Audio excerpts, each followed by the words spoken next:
Y David dijo a Achís: si he hallado ahora gracia en tus ojos, séame dado lugar en alguna de las ciudades de la tierra donde habite, porque ha de morar tu siervo contigo en la ciudad real. Y Achís le dio aquel día a Siclag. De aquí fue Siclag de los reyes de Judá hasta hoy. Si leemos de corrido esta historia, se nos pueden escapar este tipo de detalles. ¿Es correcto haber hecho este tipo de alianzas? Yo entiendo que su vida peligraba con Saúl, pero ¿por qué no oró a Dios como otras veces en el pasado? Es común que las batallas de la vida nos desgasten. Es cierto, se presentan temporadas, y muy largas a veces, en las que llueve sobre mojado y lo único que pedimos es esquina para poder descansar un poco. Esa era la vida de David en esos días, pero es en estos momentos cuando más tenemos que escuchar la voz de Dios. Nuestra propia voz grita muy fuerte y desesperadamente queremos tomar decisiones para terminar con la contrariedad. ¡Espera! Dios está trabajando.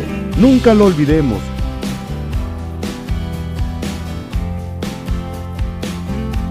Ánimo amargo.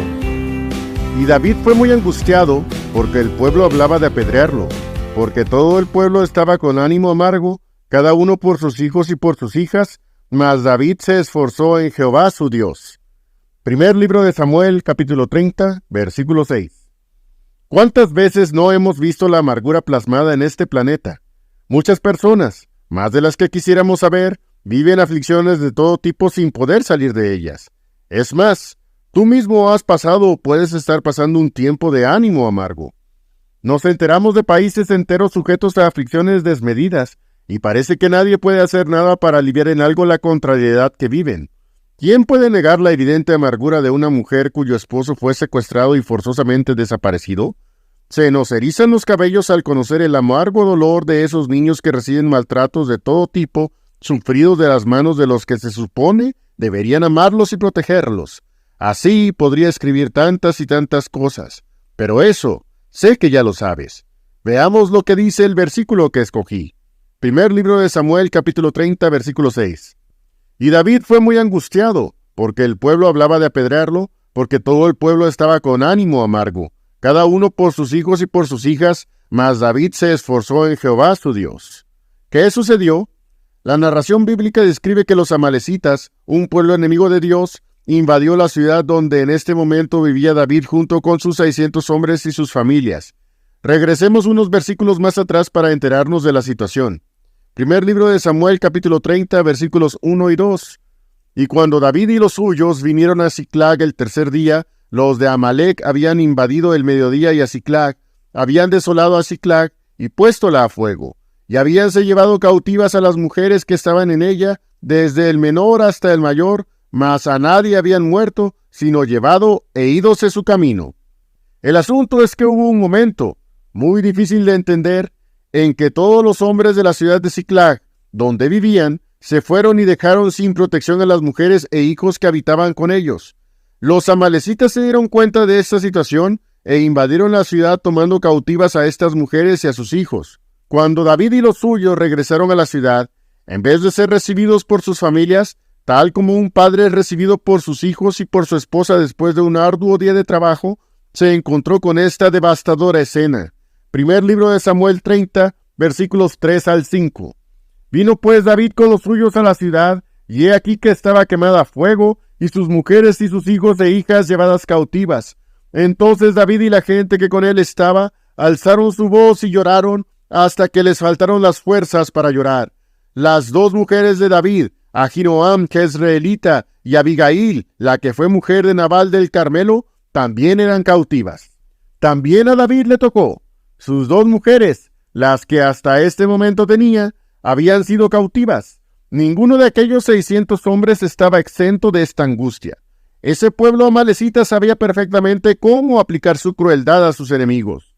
Antes de continuar con la solución que finalmente Dios otorga, vale la pena preguntarnos, ¿por qué estaba sin resguardo la ciudad? ¿A dónde fueron todos? ¿Qué fue tan importante? ¿Por qué no se dieron cuenta del peligro tan grande que existía? La respuesta a todas estas preguntas, y muchas más relacionadas con esta situación, las tiene David. Sí, ese hombre que para este momento ya no era ese niño que venció al gigante. Era un capitán del ejército con experiencia en batallas. Es más, era ese hombre conforme al corazón de Dios y como lo veremos, él tomó ciertas decisiones, obviamente malas, que derivaron en lo que tenían en ese momento. ¿Qué pasó con David? Veamos este versículo, unos capítulos atrás. Primer libro de Samuel, capítulo 27, versículos 1 y 2. Y dijo David en su corazón: ¿Al fin seré muerto algún día por la mano de Saúl? Nada por tanto me será mejor que fugarme a la tierra de los filisteos, para que Saúl se deje de mí, y no me ande buscando más por todos los términos de Israel, y así me escaparé de sus manos. Levantóse pues David, y con los 600 hombres que tenía consigo pasóse a Aquís, hijo de Maoc, rey de Gat. Aquí es donde comienza todo esto. David estaba siendo perseguido férreamente por Saúl y comenzó a desesperarse. Es algo normal, y todos entendemos estos sentimientos. Lo que llama la atención es lo que dice al principio. Y dijo David en su corazón. Todo empezó aquí. Empezó a escuchar sus propias voces, su propio corazón, y ya sabemos que la Biblia nos revela que nuestro corazón es engañoso. Desde este momento y hasta el capítulo 30 donde estamos, no vemos a David orando o preguntando a Dios si es bueno hacer esto o aquello. Hizo algunas cosas muy cuestionables y en ninguna de ellas consultó a Dios. Es muy sutil, pero debemos entender que si nos alejamos poco a poco, si empezamos a escuchar otras voces, si empezamos a tomar decisiones sin consultar a Dios, tarde o temprano vendrán consecuencias de las que nos lamentaremos mucho. ¿Y qué decisiones tomó? Por desesperación se fue a tierra de los filisteos, históricamente enemigos de Israel. David mismo derrotó a un gigante filisteo, si lo recuerdan. De hecho, tengo un mensaje de este acontecimiento, la ventaja de la desventaja. Lo puedes buscar en el canal. Y después de todo, habitó en la tierra de los filisteos. Primer libro de Samuel, capítulo 27, versículos 2 y 3. Levantóse pues David, y con los 600 hombres que tenía consigo pasóse a Aquís, hijo de Maoc, rey de Gat. Y moró David con Aquís en Gat, él y los suyos, cada uno con su familia, David con sus 2 mujeres, Ahinoam jezreelita, y Abigail, la que fue mujer de Nabal, el del Carmelo. Vivió con este pueblo. ¿Qué se podía esperar? Peor aún, hizo alianza con el rey Aquís, y él le dio la mencionada ciudad de Siclag. Primer libro de Samuel 27, versículos 5 y 6. Y David dijo a Aquís: Si he hallado ahora gracia en tus ojos, séame dado lugar en alguna de las ciudades de la tierra, donde habite, porque ¿ha de morar tu siervo contigo en la ciudad real? Y Aquís le dio aquel día a Siclag. De aquí fue Siclag de los reyes de Judá hasta hoy.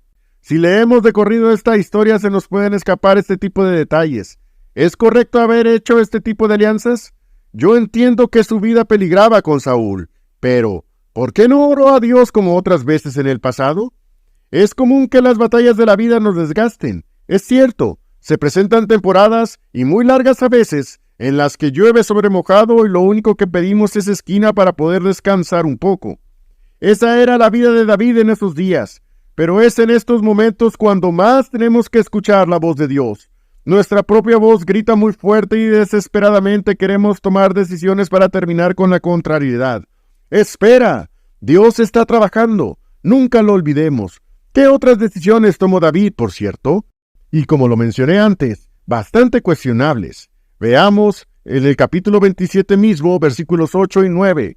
Y subía David con los suyos, y hacían entradas en los Gesureos, y en los Jerseos, y en los Amalecitas, porque éstos habitaban de largo tiempo la tierra, desde cómo se va a Ashur hasta la tierra de Egipto. Y hería David el país, y no dejaba a vida hombre ni mujer, y llevábase las ovejas y las vacas y los asnos y los camellos y las ropas, y volvía y veníase a Aquís. A escondidas exterminaba ciudades enteras. Podrían ser enemigos de Israel, pero obtenían victorias como quien las obtiene atacando por la espalda y sin preguntar a Dios si hacían lo correcto. David le decía al rey que había ido a otros lados, y en un principio estos negocios no se supieron. Sin embargo, hay algo en el versículo 8 que llama mucho la atención.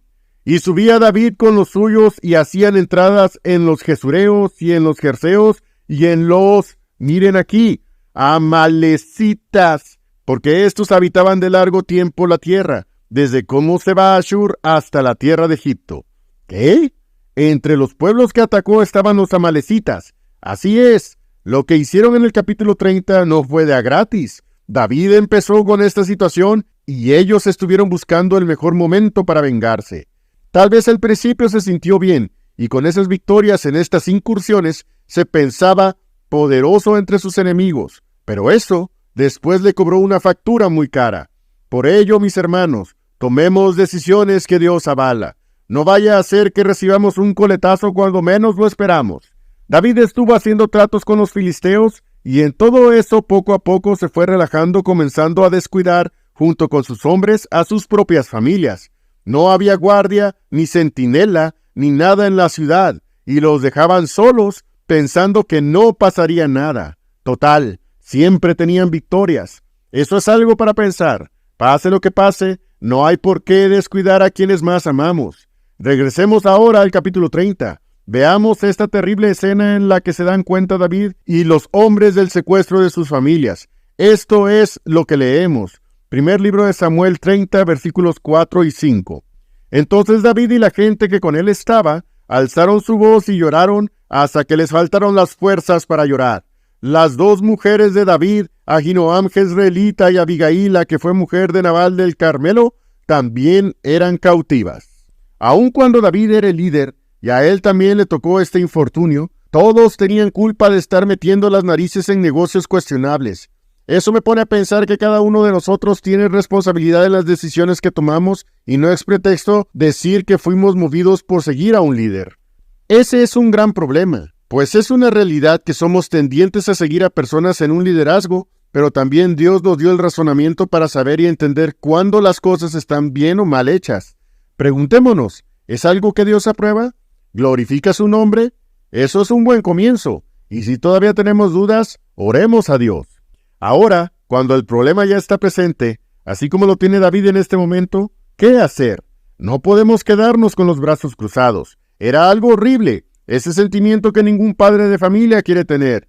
Toda una familia secuestrada y no saber a quién acudir. ¡Qué terrible es eso! No sorprende que lo quisieron apedrear, aunque todos tenían responsabilidad en el asunto, ¿no es cierto? La verdad es que más que echar culpas aquí y allá, era más necesario resolver el problema y encontrar la solución a esta tragedia. En este momento David comenzó a entender, y, aunque era una posición delicada en la que cualquiera de nosotros estaría al borde de la locura, la Biblia dice algo que llena tanto nuestro espíritu que arrebata aleluyas desde lo más profundo de nosotros. Primer libro de Samuel, capítulo 30, versículo 6. Y David fue muy angustiado porque el pueblo hablaba de apedrearlo, porque todo el pueblo estaba con ánimo amargo, cada uno por sus hijos y por sus hijas. Pero miren nada más lo que dice aquí la Biblia. Mas David se esforzó en Jehová su Dios. Oh sí, estaba volteando a ver al que puede resolver los problemas más grandes que puedas enfrentar. No por nada esté escrito en algún lugar. ¿Hay alguna cosa difícil para Dios? Definitivamente la perspectiva cambia cuando Dios está en la ecuación. Solo el hecho de hablar con Él trae consuelo que luego tanta falta hace en nuestras vidas. Como que a David ya se le había olvidado que eso de tener un tiempo de comunión con Dios es muy importante. Bueno, era hora de dejar el pasado en el pasado. Aquí y ahora podemos allegarnos al trono de la gracia. Miren lo que dice el versículo 8 del capítulo 30. Y David consultó a Jehová diciendo, ¿seguiré esta tropa? ¿Podré la alcanzar? Y él le dijo, síguela, que de cierto la alcanzarás, y sin falta librarás la presa. Hay que tener una verdadera convicción de que Dios cumple lo que promete. Esta era la oportunidad para probarlo. Grande es Dios que no desampara a sus hijos. Sucedieron ciertas cosas que por ahora saltaré. Quiero más bien que observemos cómo Dios es capaz de ayudar a sus hijos cuando se someten a su voluntad. Primer libro de Samuel, capítulo 30, versículos 17 al 20. E hiriólos David desde aquella mañana hasta la tarde del día siguiente, y no escapó de ellos ninguno, sino 400 mancebos que habían subido en camellos y huyeron. Y libró David todo lo que los amalecitas habían tomado, y asimismo libertó David a sus dos mujeres. Y no les faltó cosa chica ni grande, así de hijos como de hijas, del robo y de todas las cosas que les habían tomado. Todo lo recobró David. Tomó también David todas las ovejas y ganado mayores, y trayéndolo todo delante decían, esta es la presa de David. Gloria a Cristo. No sé tú, pero yo sí me quedé con el ojo cuadrado. Todo lo recobró David, y sus dos mujeres también. Ninguna familia había recibido daño alguno, y tomaron presa de los amalecitas algo de ganado que antes no tenían. Al final tenemos más con Dios, ¿lo ven? Al final su respuesta siempre será mejor. Sí, al final la confianza en Dios trae grandes recompensas a tu vida. Oremos, confiemos, busquemos. Dios estará siempre con nosotros. Gloria a Cristo y que el Señor siempre te bendiga. Amén.